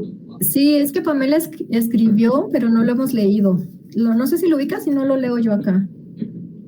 No, el único que yo tengo de Pamela es este que compartió el enlace del libro que yo sugerí. Ok, yo creo que fue en lo que te desconectaste, pero si quieres lo leo yo para que podamos sí, por favor. conversarlo. Sí, por favor. Pamela nos dice, en Uruguay el veganismo definitivamente es hegemónico, en parte debido a que nuestra historia como nación, comparada con muchos países de América del Sur, es relativamente reciente. Cuando se menciona la ancestralidad en la charla es bastante complejo posicionarnos desde ahí, puesto que en nuestro caso casi un 85% de la población actual tiene una ascendencia europea, en tanto que únicamente el 15% posee haplogrupos indígenas o genes que provienen de un antepasado de mujer indígena. Eso me parece súper interesante porque Pues si bien, o más bien tengo una pregunta para Pamela, no es una respuesta a tu comentario. Yo creo que si bien se reconoce como la ascendencia europea, pero estando en ese contexto uruguayo, pues, y tú como vegana, ¿cuáles crees que son tus prácticas veganas o antiespecistas que contribuyen a un veganismo que no es colonizador o un veganismo que no es hegemónico? Y me encantaría saber cómo, qué consumes de Uruguay, qué es de Uruguay. Bueno, buenas tardes, primero que nada. Qué pregunta difícil, en realidad. Yo, antes que nada, soy docente, entonces soy profesora de educación media. Y bueno, está bueno pensar este tema porque en realidad en Uruguay concretamente el veganismo, si bien no es que sea reciente, pero está sí recientemente visualizado, sobre todo en lo que tiene que ver con las campañas de política partidaria. Para aquellos que no sepan, nosotros estamos en año electoral, entonces es como que es un tema, ¿no?, que se ha instalado, digamos, en las mesas de las discusiones, capaz que no centralmente, pero sí lateralmente, y está bastante presente. A ver, mi llegada en realidad al vegetarianismo, primero que nada, es bastante antiguo. Al veganismo es más reciente. Y en realidad yo llegué ahí más que nada porque soy docente de filosofía. Llegué no por el lado de la práctica, sino por el lado de la teoría. Empecé a leer y a informarme y cada vez me da más cuenta, ¿no?, bueno, de cuál era el vínculo y mi rol en la sociedad con todos los dispositivos de la explotación. ¿Qué implicaba, por ejemplo, hacernos la pregunta de quién es el otro? Porque nosotros, como estamos súper antropomorfizados, entendemos que el otro en realidad es únicamente los individuos de nuestra especie. Y una vez que empecé, digamos, a ordenar todo lo que tenía que ver con los elementos teóricos, empecé a llevar, en mi caso particular, prácticas adelante para que hubiese una coherencia entre lo que llegué a pensar y lo que construí y mis prácticas. Porque además, yo siempre lo digo, o sea, mi proceso fue súper doloroso porque cuanto más leía, que es bastante, ¿no?, ya más me daba cuenta de, pero ¿cómo? Y además, sobre todo yo, porque al ser profesora de filosofía siempre me consideré, ¿no?, que era como una persona de pensamiento abierto y que defendía el pensamiento crítico. Y claro, y en un punto dije, pero ¿qué estoy haciendo? O sea, porque en realidad desde este lugar había todo un aspecto, todo un espectro de lo que era el mundo con el que yo no estaba en contacto y que tenía que ver con hacerme la pregunta, bueno, hay más otros en este mundo. Entonces, y bueno, desde la docencia particularmente, o sea, yo trabajo desde ahí. Hay en filosofía, en el último curso de enseñanza media, tenemos una unidad que es ética, y uno de los puntos que yo trabajo tiene que ver con la ética animal, la consideración moral hacia los demás animales. Hay en Uruguay, para darle datos, ¿no?, para que no se quede, sobre todo en la narrativa y la casuística, hay muchas organizaciones en Uruguay que están trabajando desde varios aspectos, unos que están vinculados con las campañas monotemáticas, otros que están vinculados con el área del rescatismo, otros que están vinculados con el área bueno, las ONGs, ¿no?, que concretamente con las que yo trabajo, que van al liceo, ¿no?, a hacer talleres, en lo que tiene que ver con la deconstrucción de los conceptos hegemónicos que nosotros manejamos. Pero una de las cosas que fue el motivo por el cual yo hice el comentario, el texto, tenía que ver con que en realidad en nuestra población en Uruguay, en su ascendencia, todo lo que tiene que ver con nuestra cultura gastronómica, por decirlo así, en realidad preponderantemente proviene de Europa. Está vinculado con la pasta, con bueno, lo que yo llamo la creofagia, porque en realidad acá se habla de consumir carne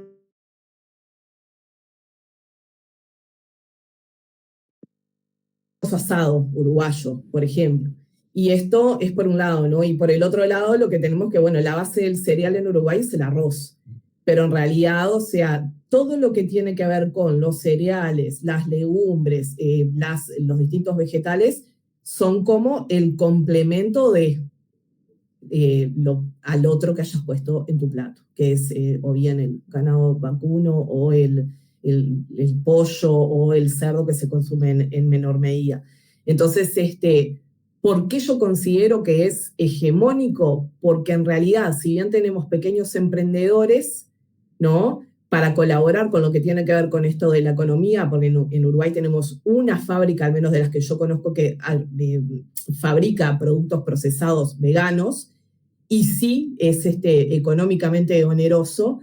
Entonces luego, de forma colateral, hay unos cuantos emprendimientos individuales, familiares, más pequeños, que se dedican a, bueno, esto de la producción, ¿no?, para también tener en cuenta las distintas economías, pero no es algo en realidad que esté como masificado.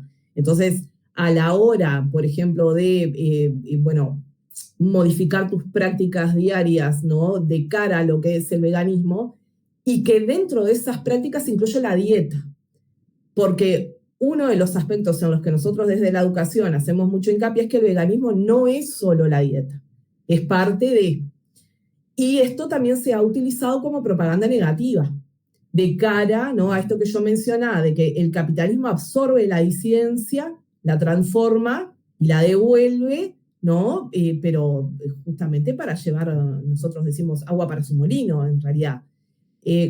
Habían mencionado acá hace un rato esto de, nosotros tenemos una fábrica acá muy conocida que hace hamburguesas, y justamente tiene una sección de hamburguesas vegetales, ¿no? Y son horrendas. Son horribles, pero está, a ver, esa propaganda de marketing está pensada para que sea así, porque justamente en realidad una persona si prueba una hamburguesa vegetal de esta marca, que es muy famosa, no, yo esto no lo como nunca más, o sea, sigo comiendo la hamburguesa de vaca tradicional. Entonces, hay una campaña, ¿no?, que hace mucho foco en lo que tiene que ver con la dieta, y es el principal problema que estamos teniendo acá en Uruguay cuando hablamos de educación, ¿no?, para que el veganismo no quede solamente focalizado en eso. Entonces, y sobre todo porque nosotros tenemos una tradición histórica que es reciente. Esto, Lidia, que vos mencionás, que me parece que está genial, ¿no?, esta cuestión de, bueno, de hablar de los ancestros y de las culturas nativas del continente, ¿no? No es una realidad, por ejemplo, que, digamos, sea parte de lo que ha sido Uruguay como nación, concretamente. Entonces, podemos hablar de abuelas y de bisabuelas, sí, pero nuestras abuelas y nuestras bisabuelas mayoritariamente son italianas, yo que sé, muy poquito inglesas y españolas, en realidad. No sé si contesté la pregunta o la duda, pero porque esto tiene como muchos aspectos también. En lo que tiene que ver con la práctica, concretamente, en mi caso personal, va más por el lado de la educación. Porque el último punto, y con esto ya cierro, acá hablaban de las ollas populares, ¿verdad? Bueno, acá en Uruguay, en términos de que, bueno, hay mucha dificultad económica en general, ¿no?, se llevan adelante emprendimientos populares que tienen que ver, ¿no?, con, bueno, asistir a las personas con las ollas populares. Y uno de los mitos es que la olla popular necesita carne. Y en realidad, o sea, eso no solo no es así, sino que está lejos de ser, por ejemplo, saludable. Y sin embargo, se entiende que para poder alimentar a un individuo, ese individuo necesita consumir carne para obtener la proteína. Entonces, ¿por qué es importante esto? Porque ahí no solo hay falta de información, sino que además hay desinformación. Entonces, y esto forma parte también, ¿no?, de, bueno, de campañas políticas y de publicidad, en fin. Me quedo por acá. Muchas gracias, Pamela. Me encantó. Ya, perdón, antes de que vos le respondas a Pamela, yo coincido con Cecilia, y que lo que describió Pamela de Uruguay nos pasa lo mismo en Argentina. Como para que tengas otra perspectiva de otro país, Argentina y Uruguay deben ser muy similares en esto, y no creo que esa falta de información o desinformación sea casual, sea aislada, sino que es tendenciosa, es creada, se invierte mucho dinero, mucha energía en crear todo ese tipo de instituciones para que la carne en el guiso sea normalizada. Y que si no está, no es guiso, y que si no está no es nutritivo, y que si no está el niño o la niña no tiene la nutrición. Digo, me parece que Argentina se asemeja muchísimo a lo que describió Pamela de Uruguay, como para que tengas otra perspectiva. Claro, como dice Ceci, que para celebrar el choripán en Argentina. Sí, pues justo, Pamela, lo que me gustó mucho lo que dijiste de esa pregunta de hacernos, ¿hay otros más en este mundo? ¿No? Eso me encantó. Pero lo que mencionas y con los aportes desde Argentina, creo que también es una práctica especista que está generalizada, no sé si en toda América Latina, pero también lo puedo percibir en el contexto centroamericano. Estas ideas o estas pautas de nutrición o de lo que debería ser la nutrición dirigida a las humanas, a las personas humanas. Por supuesto que yo también crecí con estas ideas de que si eres niña necesitas tomar leche de vaca, ¿no? Si no, no vas a crecer fuerte, los huesos no sé qué, se te van a quebrar. Incluso yo tuve la experiencia de trabajar varios años en proyectos de nutrición, porque en Guatemala 1 de cada 2 niños tiene desnutrición crónica, es decir, que se están muriendo de hambre desde el vientre de la madre. Y las respuestas nunca conllevaban jamás un análisis de cuál era lo más beneficioso en cuanto a, digamos que si posicionamos la alimentación vegetal desde la perspectiva de la salud.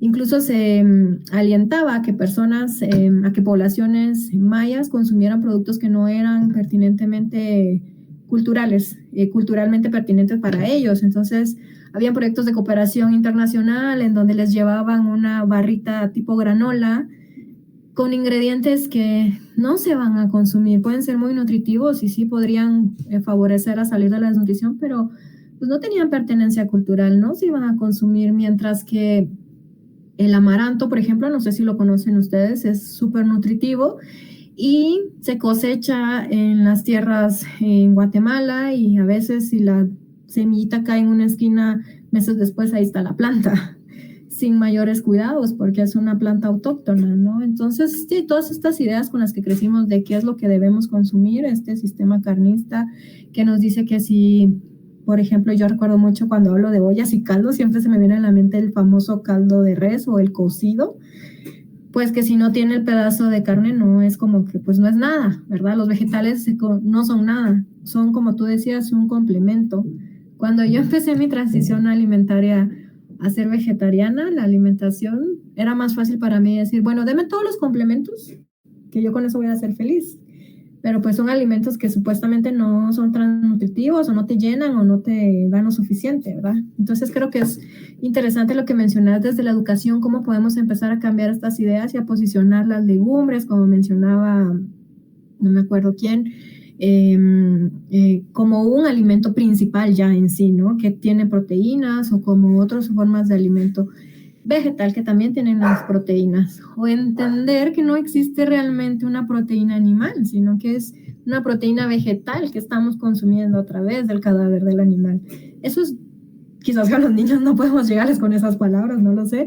Es muy impactante como lograr entender también, por ejemplo, que no hay una proteína en los lácteos, sino que es la proteína vegetal que han consumido estos animales, ¿no? Entonces, creo que sí. Justo eso es como la invitación, ¿no? A cuestionarnos estas formas que hemos aprendido y cómo podemos contribuir a ese análisis o a estos otros conocimientos, cuestionamientos en toda la población. Y en el caso de que tú eres docente, pues qué genial, creo que ahí tienes como muchas oportunidades de empezar ahí a dar algunas pistas para que empiecen a pensar o a conocerse de otras formas lo que consumimos. Lo que yo les decía, como esta propuesta de hacer una contrahistoria, una contranarrativa de lo que es nuestra alimentación. ¿Cecilia? Sí, quería contarles que hasta es tan fuerte todo el tema del especismo en nuestros países que incluso desde aquellas lógicas más alternativas, por ejemplo, yo busqué una médica comechingona. Los comechingones es un pueblo originario del centro de la Argentina, de donde yo soy, de Córdoba. Entonces busqué una médica que había trabajado toda la cuestión ancestral de comechingones para poder trabajar una cuestión ginecológica y de mi salud a través de las plantas que estoy indagando ahí.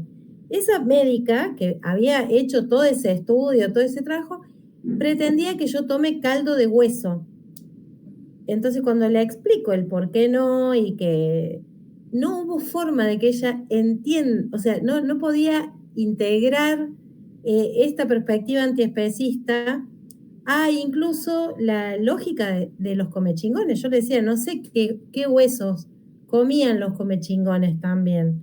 O sea, ¿cómo era? ¿Por qué voy a ir al caldo de hueso que hoy se compra en bolsa? ¿No? Hasta eso tenemos totalmente incorporado. Es tan fuerte, no solamente en lo popular, en lo constante, en lo cotidiano, sino hasta en cuando salimos a la búsqueda de algo más ancestral. Lo que viene más ancestral en nuestra cultura actual, porque eso es esto que digo, o sea, un caldo de hueso en una bolsita no es nada que tenga que ver con los comechingones. Sí, todas las plantas que yo puedo cosechar incluso desde el lugar en donde vivo. Y sin embargo, no podía darme ningún tratamiento sin ese caldo de hueso. O sea, es como muy fuerte, muy atrasado, ¿no? Y muy difícil de poder incorporar. Ni hablar esto que decía Pamela, cuando hablamos con incluso nutricionistas del Estado, decirles, por ejemplo, que esta idea de que la alita de pollo no solamente es un problema que ya sabemos nosotros, desde la salud individual y colectiva, la alita de pollo es algo malísimo, pero sin embargo, las nutricionistas de los comedores populares dicen que sí que hay que agregarle alita de pollo al guiso para que se enriquezca, ¿no? Y es como, no, vamos con toda la evidencia científica contraria y sin embargo, desde la hegemonía médica o desde la hegemonía de las nutricionistas vuelven sobre la misma cantinela, bueno, ni hablarlo de la leche, como decía Lidia. No solo que nosotros hemos sido criadas de ese modo, sino que hoy actualmente se refuerzan y se vuelven a consolidar ideas que son totalmente erróneas, ¿no? Incluso desde las evidencias científicas, como creo que decía Emelín recién, o sea, hay evidencia científica hace mucho tiempo ya, pero excede absolutamente a esa evidencia. Tiene que ver con un montón de otros, de muchísimos elementos. Yo creo que la academia está perfectamente diseñada para mantener ese tipo de y de asociación a la salud y la alimentación de trozos de animal. La academia está perfectamente diseñada para eso y tiene otras instituciones como es el marketing, como son las leyes, todo, no tiene fisura, excepto que venimos los antiespecistas y las antiespecistas a empezar a fisurar un poco el sistema, pero si no estaba perfectamente diseñado. Y es que además invierte muchísimo dinero para que si surge un estudio más, uno nuevo, donde se confirma que no es necesario comer animales, van a surgir 25 a favor de que sí es necesario. Y los que van a pasar a la publicidad, al conocimiento de la media, van a ser esos. Excepto que nutricionistas o médicos, especialistas basados en plantas o activistas, socialicemos este estudio. Eso es una cuestión histórica, todo eso ha quedado siempre tapadito para que lo que sea público y legitimado y voz autorizada sea lo que le conviene al status quo. Entonces ahí tenemos un protagonismo muy fuerte nosotros, una gran responsabilidad nosotros también. Lidia, si vos estás de acuerdo, te puedo leer un par de mensajes, o los podés leer vos, si querés, pero hay muchos mensajes. Si querés leerlos, o te los leo, ¿sí? ¿Te animás?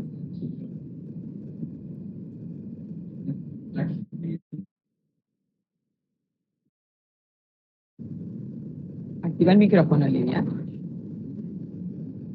Detalles. Bueno, vamos a ver si yo tengo aquí, después de que Pamela nos envió un artículo. Bueno, Guadalupe se despidió. Cecilia nos decía que es impresionante ver cómo las mujeres en sus casas preparan las nuevas recetas veganas que aprenden. Reciben gran aprobación de las mujeres de la casa y ninguna de los varones. Y ahí se ve cuánto se cruza la desigualdad de género con las especistas. Sí, eso me recuerda también, no sé si han leído algo sobre Carol Adams y la política sexual de la carne, ¿no? La relación que encuentran también entre la masculinidad y el consumo de carne. Ese es otro tema muy interesante. Veamos qué más. Yo creo que Emeline estaba compartiendo mucho la experiencia desde Canadá y las guías de alimentación. Me parece muy interesante como todos esos esfuerzos que ella dice que tomaron 12 años para como plantear lo que entiendo como son otras ideas y quitar incluso lo que hablaba también al principio Polly, ¿no? Sobre el lenguaje, cómo eliminar las carnes y lácteos y hablar de alimentos proteicos. Yo pienso que es como, aparte de la academia y su rol fundamental de seguir manteniendo esta hegemonía a través de lo que llaman esa ciencia objetiva y por supuesto ciencia para quién, con qué intereses, se suma lo que también Emeline decía sobre los gobiernos y esa voluntad política que no tienen los gobiernos de hacer estos cambios, pero también todos estos intereses que persiguen los gobiernos relacionados a ciertos sectores. No sé cómo es en Uruguay o en Argentina, pero por ejemplo en Guatemala muchos ganaderos están en el gobierno, entonces a ellos no les conviene que haya otras pautas de alimentación que saquen del plato a las vacas, por ejemplo. Incluso está relacionado la deforestación de uno de los pulmones de América en Guatemala por sembrar alimento para las vacas y el narcoganado, que es algo que no se ha investigado mucho porque es imposible llegar a esos territorios e indagar si quiere seguir con vida, ¿no? Entonces también ahí está la influencia de estas personas dueñas de la industria cárnica dentro de los gobiernos, lo cual no permite cambios como los que nos comparte Emeline en Canadá o nuevas políticas públicas en donde la idea de alimentación saludable, sostenible, etcétera, pueda encontrar alianzas con el antiespecismo, ¿no? Eso me parece como también importante de ver en los contextos de cada país. Y por ejemplo, aquí en México también me enteré que el consumo de carne tiene un subsidio del gobierno, es decir, que el gobierno, cada vez que las personas compran carne, parte puede ser tal vez que la encuentren económica, porque parte de ese costo lo cubre el gobierno con los impuestos del pueblo. ¿Qué pasa si yo soy vegana y pago esos impuestos y no quiero que esos impuestos se usen para seguir manteniendo la industria cárnica, ¿no? Entonces es como bastante complejo y concuerdo con Polly, con la responsabilidad que tenemos como activistas veganas o antiespecistas de informarnos de esto y de poder incidir en esos otros espacios que quizás se salen de o no están considerados necesariamente en nuestros activismos, aunque creo que es bastante complejo. Y en el caso de Pamela me llama mucho la atención o me deja mucho como la inquietud de conocer un poco más sobre esa alimentación local del territorio de Uruguay, pero también que los orígenes de esa alimentación que viene de Europa o de Italia, ¿no? Como, ¿qué más hay aparte del consumo de carnes? Pero eso es como a nivel personal que me quedó ahí la inquietud, ¿no? Creo que precisamente estos encuentros son para eso, como para conocer también las experiencias de otras personas desde otros contextos y ver cómo podemos seguir incidiendo en cosas que quizás no habíamos contemplado desde nuestros activismos. Bueno, Pamela también nos decía que en los comedores de niñas, niños y adolescentes desde la enseñanza pública, pues sí sigue estos lineamientos de nutrición, ¿sí? Incluso, no sé si también a ustedes les ha pasado, por ejemplo, si uno es hospitalizado, ¿qué alimentación te van a dar? ¿Puedes exigir una alimentación vegana? O sea, yo recuerdo que cuando mi papá enfermó, una de las recomendaciones era que dejara de consumir carnes. Y siempre que llegó a parar al hospital, le decíamos que el médico le había dicho eso y no habían opciones. Lo más que podían ofrecerle era un arroz sin sabor, una ensalada sin amor y un pedazo de carne de pollo también sin sabor. O sea, todos esos servicios, yo estoy hablando de un servicio de salud, de una hospitalización privada, no digamos lo público, es súper complejo, ¿no? ¿Qué hacemos con eso? Pamela, dinos. Sí, es cortito, es a propósito de esto que tú venías comentando. Esto es de casuística, ¿no? Yo hace 2 años me tuve que operar y me pasó exactamente eso, que cuando yo informé por el tema de la alimentación que era vegana, fue todo un tema para la cocina de lo que era la mutualista donde yo estaba, porque, claro, implicaba esto, ¿no? De que yo en realidad estaría como malnutrida. Y ahí fue toda una cuestión de que me empezaron a hacer análisis de B12 y de otras vitaminas y no sé qué, y resulta que estaba todo bien, pero aún así, en la práctica, se redujo a, bueno, no sé, zanahoria hervida con puré de zapallo y cosas de esas, porque no era una cuestión, digamos, que lo tuviesen incorporado. Y el otro comentario que tiene que ver justamente con los hábitos alimentarios acá, yo en realidad no es que estoy sumamente informada sobre ese aspecto de nuestra cultura, pero sí nosotros empezamos a generar una cultura alimentaria mayoritariamente de posguerra, porque en realidad cuando se vinieron las grandes migraciones de España, de Italia, que empezaron a llegar acá, uno de los elementos importantes en la alimentación, por ejemplo, tenía que ver, bueno, con el cereal, con la papa, pero con la carne. Y porque además, en este artículo que yo les había compartido de Carrasco Conde, también tenemos que deconstruir esta noción de que hemos consumido carne a lo largo de toda nuestra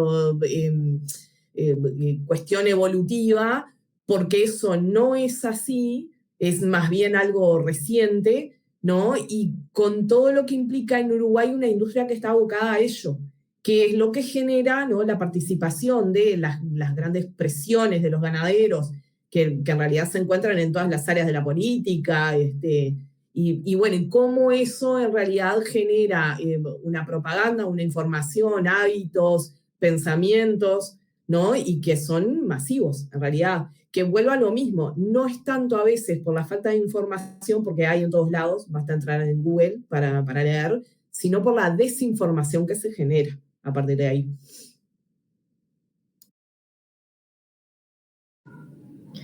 Sí, yo coincido en que los procesos de desaprendizaje y aprendizaje, ahí encontramos muchas oportunidades de activismo, desde ir develando toda esa información que está ahí escondida, porque no le conviene a la sociedad actual, al capitalismo, etcétera. Y creo que, pues, quienes tientan el llamado a la educación desde los activismos antiespecistas, hay muchas oportunidades ahí geniales de poder contribuir. Y me gustaría leer otros mensajes que tengo por acá. Cindy dice, me gustaría profundizar más sobre los feminismos latinoamericanos antiespecistas. Te invito a que sigas mi proyecto de investigación. Justo lo que yo estoy examinando son estas prácticas feministas antiespecistas en el contexto de América Latina. Y también te recomiendo que sigas a feministas desde el Instituto de Estudios Críticos Animales, que está en Argentina, sobre todo en la revista LECA. Ahí hay muchos artículos súper interesantes de estas intersecciones que estamos hablando hoy, pero también de otros aspectos como ya más filosóficos, diría Pamela, sobre, por ejemplo, la construcción de una ontología antiespecista desde América Latina. Eso también está muy, muy interesante. Dinos, Cindy. Vale, muchas gracias. Pero entonces tengo la duda, ¿cómo se llama tu proyecto? Ah, sí, ¿verdad? Ahorita les pongo el enlace aquí para que les quede más fácil. Gracias. Y pues de hecho quería comentarles que ahorita yo estoy como investigando el tema de la amistad interespecie. Yo estudio filosofía y estudio medicina veterinaria. Y pues mi idea es investigar cómo este lazo desde epistemologías latinoamericanas en un enfoque feminista. Entonces, si ustedes también me pueden compartir sus propios pensamientos o pensamientos que tengan en su comunidad, colectivas, etcétera, autores, autoras, etcétera, estaré más que agradecida, porque sí me gustaría mirar cómo ese fenómeno acá en Latinoamérica. Entonces, bueno, muchas gracias. Cindy, ¿dijiste sobre amistad? Sí, exacto, la amistad. Por ahora, pues lo estoy centrando en animales que llamamos de compañía, entre comillas, y sí. Wow, qué bonito. ahí te copié, y bueno, para todos también, el enlace al Instagram que estoy actualizando, pero también les dejo un sitio web. Pues ustedes saben que desde los espacios académicos a veces la información precisamente no es tan accesible. Yo mismo digo que no sé cuándo voy a volver a leer mi tesis, que tiene más de 400 páginas. O sea, nadie en su cotidianidad dice voy a leer una tesis, ¿no? Entonces, mi compromiso activista con la difusión de lo que investigué lo estoy haciendo a través de este sitio web que se llama feministasantiespecistas.org, y ahí estoy compartiendo los hallazgos de mi investigación, que la alimentación solo es un aspecto. También hablo de los activismos, de qué sería entender el devenir feminista antiespecista como un proceso complejo, situado. Hablo también de una categoría de análisis desde los feminismos, que es considerar la especie para pues, darnos cuenta de otras opresiones que ejercemos como feministas. También hablo de una conciencia antiespecista, que es justo lo que decía Pamela, que es un proceso doloroso porque nos empezamos a dar cuenta de toda la violencia que nos rodea y que es muy similar a la conciencia feminista. Cuando nos damos cuenta de la violencia sexista y machista que nos rodea, pues la antiespecista es para mí muy, muy similar, y por eso la propongo en esta investigación. Y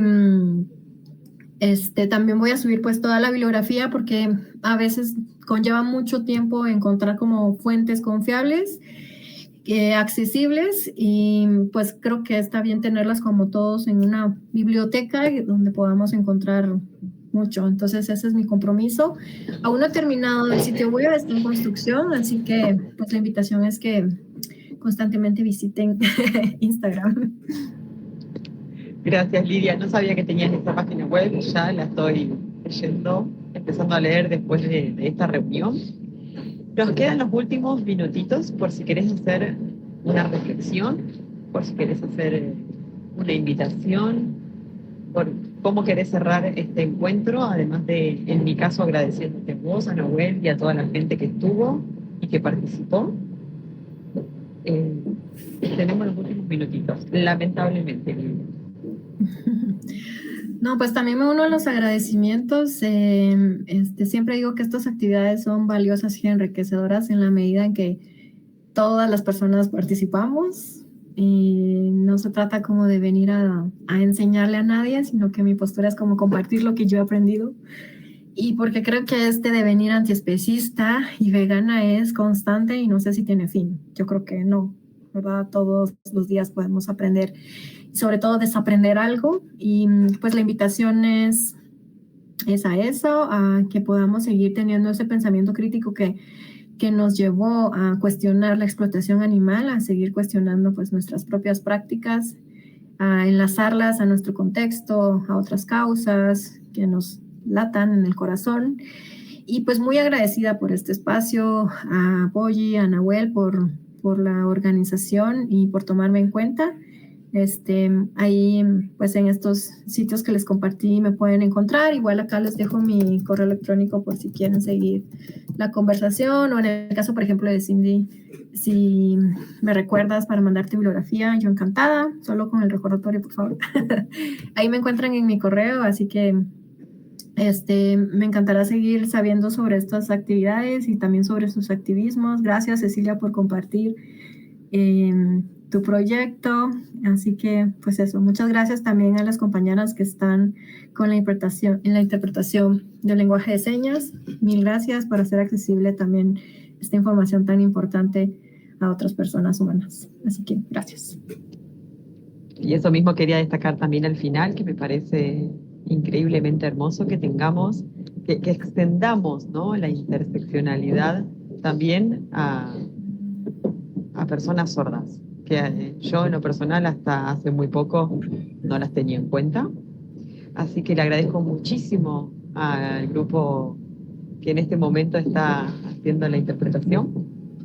Por favor, pueden seguirlos en Instagram, tienen muchísima información que están creando, y es su forma de hacer activismo también, llevar toda esta información a personas sordas. Así que gracias al equipo del LSA por estar acá, por estar en la audiencia de Sangría de Yeguas, por estar en los próximos.